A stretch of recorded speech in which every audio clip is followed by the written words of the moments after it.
The EC Commissioner says the ball's in Greece's court. Greece says the ball's in the European Commission's court. But shouldn't it be in Germany's court? Angela Merkel's, to be exact. Well, nevertheless, the Greek debt crisis continues with lots of accusations being thrown around, like Alexis Tsipras saying that the IMF has, quote, criminal responsibility for the damage caused by Greece's austerity programs. In this edition of Debate, we'll ask our guests whether at this point a Grexit is the more likely scenario. The Greek Prime Minister has described the European creditors' insistence on further pension cuts as incomprehensible, warning that it would dash all hopes for a default-saving agreement. Alexis Tsipras said his country has gone as far as possible with pension reforms and tax hikes as demanded by creditors, adding that there's no room for further cuts. Speaking at a joint press conference with the Austrian Chancellor, Werner Faymann, Tsipras said proposals made by Athens fully safeguard the fiscal targets European institutions have set for this year and the next. Tsipras said he agrees with Faymann, who believes that Greece and its creditors should find solutions that do not expand austerity and poverty. If Europe insists on this incomprehensible option, if its political leadership insists, then they must bear the cost of developments that will not be beneficial for anyone in Europe. The Greek government does not wish this. It wants an honorable compromise, and that I've explained that to the Chancellor Faymann. Meanwhile, the Greek central bank has warned that the country will be put on a course towards default and a euro exit unless it reaches a bailout deal with its international creditors soon. It's also said failure to seal a deal may even force the country out of the European Union. The Greek premier on Tuesday accused the International Monetary Fund of having criminal responsibility for austerity measures that have plunged the country into crisis. Tsipras has urged creditors to judge IMF proposals and policies, saying bailout looting is enough.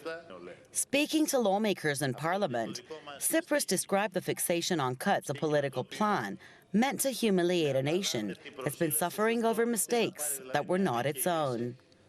Greece has been under mounting pressure to agree to more cuts in return for bailout loans worth 7.2 billion euros. Without a deal, Athens would have to default at the end of this month, as it would be unable to repay the IMF 1.6 billion euros in debt. On Monday, the president of the European Central Bank called on Greece to make the first move, but at the same time said that a strong and comprehensive agreement was needed with Greece very soon. By strong and comprehensive, I mean an agreement that produces growth, that has social fairness, but it is also fiscally sustainable, ensures competitiveness, and addresses the remaining sources of financial instability. I can assure you that the ECB is doing all it can to facilitate a successful outcome. As a deadline for a deal is approaching, Greece's creditors will be using every opportunity in the coming days, despite all the pressure they're putting on Athens, to make sure an agreement, which serves their interest, is clenched. And in the absence of a deal, the consequences of a Greek default would be more costly for Europe than it would be for Greece itself. Our guest joining us for this edition of the Debate, columnist at the Hill newspaper, L.Padolski, joins us from Washington, D.C. We have Professor of Political Economy at the University of Macedonia, Stavros Mavroudeas, who joins us from Athens. Gentlemen, welcome. Stavros, let me start with you. This is certainly, if it hasn't already, looked like a chess game, and it really is as such. At this point, just to get an idea from you, who's not making the compromise and why? Well, this is a game of political joking from both sides. First, the Tsipras government, in my humble opinion, completely erroneous entered into these talks with the European Union. There is no room for a so-called honorable compromise with the European Union. And the Tsipras government has already made unforgivable compromises with regard to the so-called memoranda programs, the economic adjustment programs of the Troika. Actually, the last proposal of the Tsipras government, the 47 pages proposal, is a somehow alleviated form of the economic adjustment program. So the Tsipras government is trying hard to compromise, but the European powers, and particularly the dominant powers of the European Union, do not envisage even a so-called honorable compromise. They want total capitulation. So they push forward for severe cuts. The Greek economy, because of the Troika programs, have already lost 46%, approximately 46% of its GDP. The new measures required would probably cut another 5 to 10%. This is a disaster for Greece. The European Union does not consider any other cause, and the Tsipras government, in my opinion, very erroneously enters into negotiations with them. There is no room for negotiation with the European Union. Well, Mavroudeas, if you recall, just a couple of weeks back, it looks like there was a breakthrough. There was actually some media channels that said there was a deal. And here we are, and things look completely different, don't they? I mean, to the point where, let's see here, Alexis Tsipras has called the IMF that it has criminal responsibility for the damage that it has caused Greece's, because of Greece's austerity program. So what do you think happened, Mavroudeas? Because at this point, there's a lot of accusations that are being thrown around, like the one that I just mentioned. Well, I think what happened is that the banks and some of the Europeans very unwisely got greedy and imposed even more austerity and demanded even more sacrifice when there's already been too much austerity and too much sacrifice. I'm generally against austerity. I will say in brief, the one place I support austerity is that I agree with President Obama and Europe about increasing and toughening sanctions against Vladimir Putin and Russia, who I think are playing a very dangerous game in Ukraine, which I oppose, as I always have, on Press TV and in the United States. But in terms of Greece, the people of Greece have paid a tremendous price, have made tremendous sacrifices, have suffered tremendous pain, have endured tremendous hardship.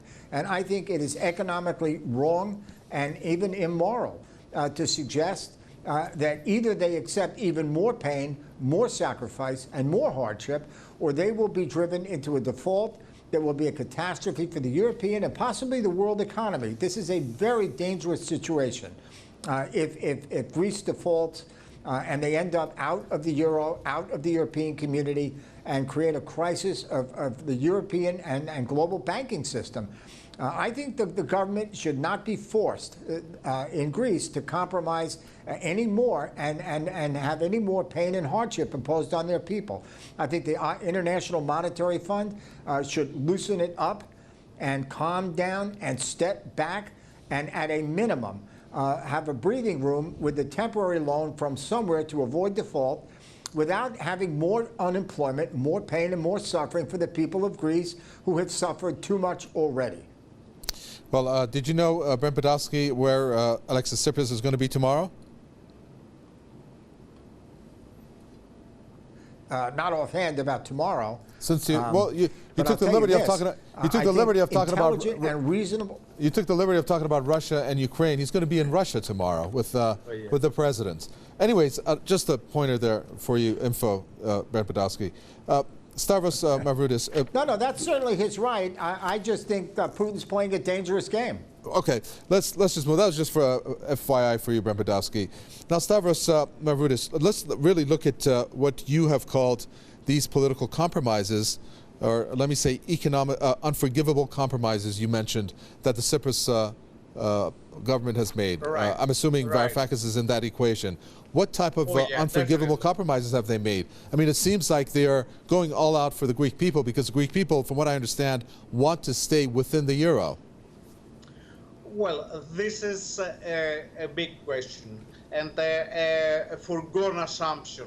The Greek people are wary of the European Union. In fact, the majority is against it. But so long as they do not see a viable alternative of a Brexit, then they are afraid of the unknown future. So while they despise the European Union, they are afraid of a Brexit. If they saw a viable alternative, and I think that there exists such a viable alternative, a Grexit, an exit not only from the Eurozone but also from the European Union altogether, then I'm quite sure that the Greek people would go for it. Now, what the Tsipras government has already done is to violate its electoral promises of striving for a haircut of the debt. A haircut is not on the cards. Second, it had promised no more cuts, and several cuts are within the 47 pages proposals it has made. It had promised no more privatizations, and a lot of privatizations are on the pipeline. So the Tsipras government had gone a long way in order to find a so-called honorable compromise. The fact is that when such a compromise was on the horizon, then abruptly the European Union required even more. And this derailed the whole process. This, I think, is a logical explanation what's happening. Now, the European Union is pushing the Tsipras government against the wall. If the Tsipras government accepts this compromise, it will face a popular eruption, how can I say, a summer and a winter of popular discontent. So the Tsipras government is in the doldrums. He wants a compromise, but not in the terms that the European Union is pushing forward. This proves that the Tsipras government strategy of the ability to formulate an honorable compromise within the European Union is, in my opinion, unrealistic. There is no room within the European Union for an honorable compromise for Greece. So the only solution for the Greek people is to break with it, to break with the European Union. Okay, hold on to your thoughts. Interesting that both of you talked about how there might be somewhat of a commotion in terms of perhaps even a fear of social unrest that may happen as a result of this. I'm going to come to some of the accusations that have been leveled from Greece against Europe on that subject. But first, let's take a quick time out, listen to some of the viewer comments, and we'll get back to the debate. Greece needs to check out if EU aren't going to help them out. That should be one of the major advantages of being an EU member. This itself demonstrates the dark side of austerity measures promoted by the EU. It fails to produce anything positive but unemployment and widening of poverty level. Greece has just found out the hypocrisy of the European Union. It's based on blackmail and intimidation. They can get this money from China in 20 seconds. Greece, don't wait another minute. Exit now. Some of the viewer comments there. Okay, L.Padolski, this is what Greece has leveled against Europe in terms of these accusations, that Europe is actually plotting regime change as creditors are drawing up ultimatum. And further went on to say, this is one of the headlines of one of the media publications, that the European Commission is bracing for a state of emergency in Greece, fearing social unrest and a breakdown of basic supplies. I'm not too sure if this is trying to dramatize the situation, but then again, you never know. Is this really a scenario that perhaps Greece is facing? Well, I certainly hope not. I don't think most people in Europe want that. I think some may, by the way.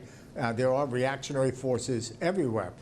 Fundamentally, what is going on is that the Tsipras government made compromises. One can argue they went too far or not. They needed to make some compromises to get a deal. And the problem is, once they did, the Europeans very unwisely and very cruelly wanted more and more and more. They will never be satisfied with this. We just saw, for example, changes in Deutsche Bank's management because of problems that Europeans have had in their banking system. When they had the bailout of the American banks and the European banks, I didn't see them accept austerity. I saw American Wall Street firms executives getting bonuses, which were outrageous. They made more money and they did not accept austerity. Yet the banks from the United States, the IMF, and Europe want to impose even more austerity on Greece.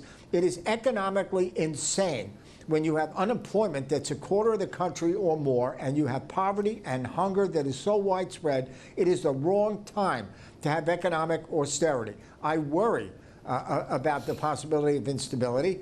And I hope that the Europeans and their bankers would back off and calm down and loosen up. Where I do disagree with my colleague here is I don't want Europe to break apart any more than it may. I think it would be terrible if Greece ends up out of Europe. If Europe pushes too hard and demands too much and punishes the people of Greece, that's going to happen. I happen to think that would be a tragedy and a mistake of epic proportions. I think the Europeans need to calm down and loosen up, of Northern Europe particularly, the Germans especially, and I would add the International Monetary Fund, and have some breathing space to give the people and government of Greece time to recover. This is not the moment to do austerity. It is a historic mistake. And if they create a default and break apart Europe, and the euro gets divided even further, and Greece drops out of the European Union, I think that would be a horrible, terrible mistake that can be avoided. But it won't be avoided by the Europeans demanding more cuts and more cuts from Greece. Every time Greece makes a concession, it's never enough. And I think that's a horrible mistake, bad economics, bad policy, bad for Europe, bad for Greece, and bad for the world economy, in my opinion. All the signals seem to be pointing in the other direction. Stavros Mavroudeas, the ECB chief, Mario Draghi, he has called for capital controls. We saw that happen in Cyprus in March of 2013. And of course, I'm curious if something like that was exercised, were it to go through, how would the Greeks react? What would happen? Well, it would most probably create a social upheaval. But let me say something before. The threat of capital controls in ATM withdrawals, not in movements of capitals in and out of the country, is a lever that the more reactionary forces in the Greek society, the right wing, the PASOK circles and so on, are trying to use in order to create social upheaval and regain some popular support, because they are in total disrepute because of their adherence to the austerity policies and the Troika programs. Now, for the time being, there is no such upheaval in the Greek society. A big majority doesn't have any money to withdraw from the banks, so there is no pressure from that. And the big fishes have already withdrawn their money. So this is a lever, an artificial lever that Draghi is using as a threat, and the Greek central banker, Yannis Tournaras, who was the ex-finance minister of the previous government, is completely unbashfully, without any shame, thrown today on the table.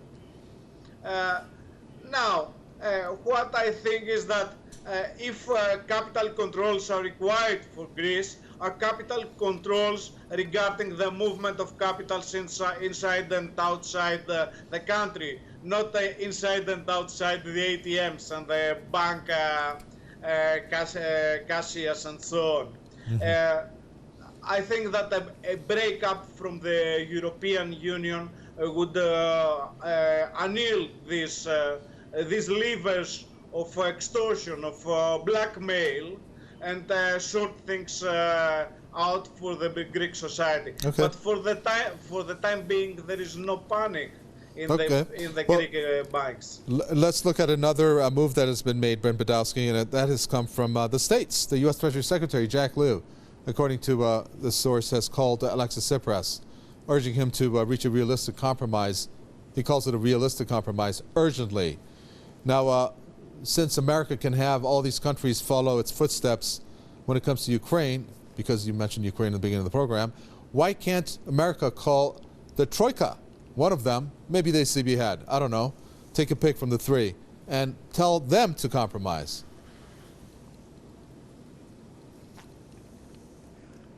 Well, I personally hope they do, and they certainly should, in my opinion. I think the United States needs to play a more, call it a constructive and compromising role. I think, again, the government of Greece has made tremendous compromises already.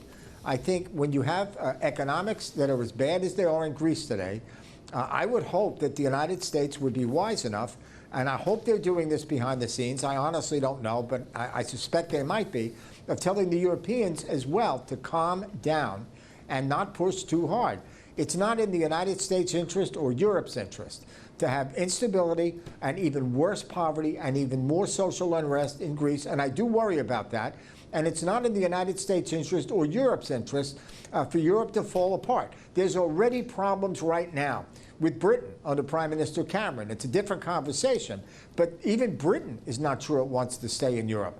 I don't want Europe to fall apart. I want Europe to stay together, but I want Europe to be reasonable and fair and just, and be a little more like Pope Francis and a lot less like Deutsche Bank. Very well, we're going to have to leave it there. Thank you very much for that, columnist at the Hill newspaper, L.Padolski. And thank you, Professor at the Political Economy, thank you. Economy, that is, University of Macedonia, Stavros Mavroudeas from Athens. And thanks so much for tuning in to another edition of the debate from Mikava Tavwe and the entire team of the Capital Tehran. Goodbye.